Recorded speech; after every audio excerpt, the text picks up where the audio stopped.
নমস্কার বন্ধুরা, শ্রেয়সীর রান্নাঘরে আপনাদের স্বাগত জানাই। আজ আমি বানাচ্ছি কাতলা মাছের কালিয়া। বাড়িতে যদি কোনো গেস্ট আসে আর তাকে যদি কোনো বাঙালি খাওয়ানো হয়, তাহলে ভাতের সঙ্গে এই রকম একটা মাছের পিস পড়লে আর কিছু চাই না। তো চলুন বন্ধুরা, রান্নাটা দেখে নিই। আমি এখানে 6 পিস মতো কাতলা মাছের টুকরো নিয়েছি। এতে নুন আর হলুদ মাখিয়ে রেখে দেবো।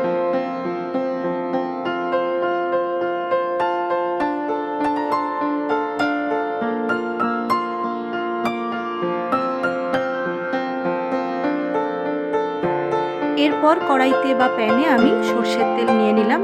এই রান্নাটা আমি সর্ষের তেলেই করব, চাইলে আপনারা সাদা তেলেও করতে পারেন।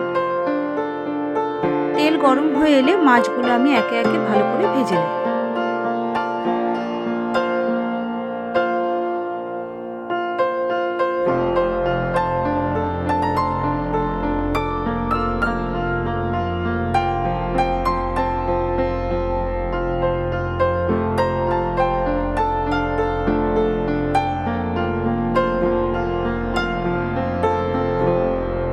মাছগুলো মোটামুটি ভাজা হয়ে গেছে, মাছগুলোকে আমি তুলে নিলাম।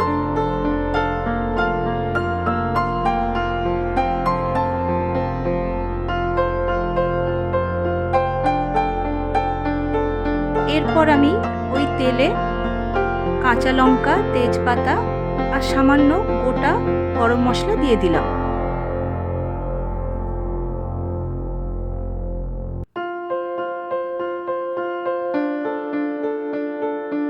মশলাগুলো থেকে সুন্দর গন্ধ বেরিয়ে এলে আমি এখানে 2টো মিডিয়াম সাইজ পেঁয়াজ পেস্ট করে দিয়ে দিলাম। পেঁয়াজটাকে ভালো করে ভেজে কষে নিতে হবে, যতক্ষণ না পেঁয়াজের গন্ধটা না যায়।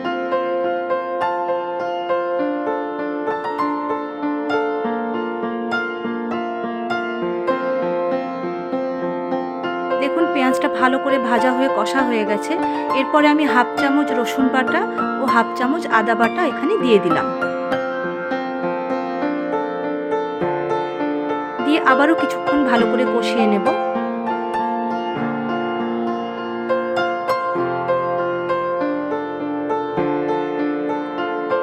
এরপর 3টে মতো টমেটো আমি এখানে পেস্ট করে দিয়ে দিলাম।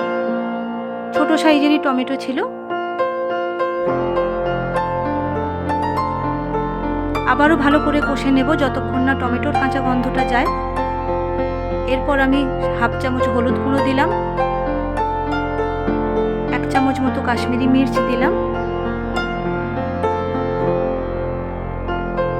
ধনে গুঁড়ো হাফ চামচ দিলাম আর সামান্য জিরে গুঁড়ো দিলাম। দিয়ে ভালো করে মশলাটাকে আবারও কষিয়ে নেব।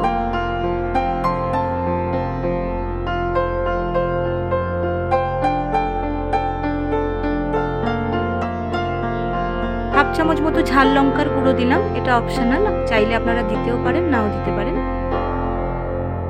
এর বদলে কাঁচা লঙ্কা বাটাও দিতে পারেন। এবারে সামান্য জল দিয়ে আমি মশলাটাকে আরও কিছুক্ষণ কষবো, যতক্ষণ না তেল ছেড়ে আসে।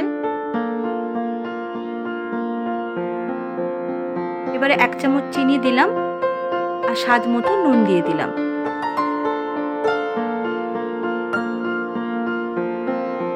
যে জলটা ব্যবহার করবেন সেটা যদি গরম জল হয় তাহলে ভালো হয়।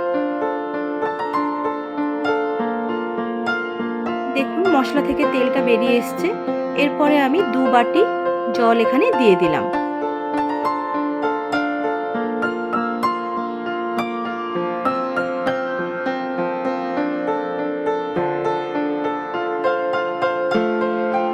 জলটা ফুটে উঠলে আমি হাফ চামচ মতো গরম মশলা এখানে দিয়ে দিলাম। এরপর ভাজা মাছগুলো আমি একে একে এর মধ্যে দিয়ে দেব।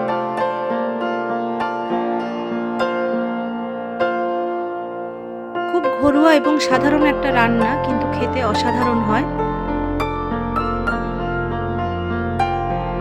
মোটামুটি ফুটে এলে জলটা এবং একটু যদি ঘন হয়ে আসে, এরপরে আমি জায়ফল আর জয়িত্রীর একটু গুঁড়ো দিয়ে দিলাম।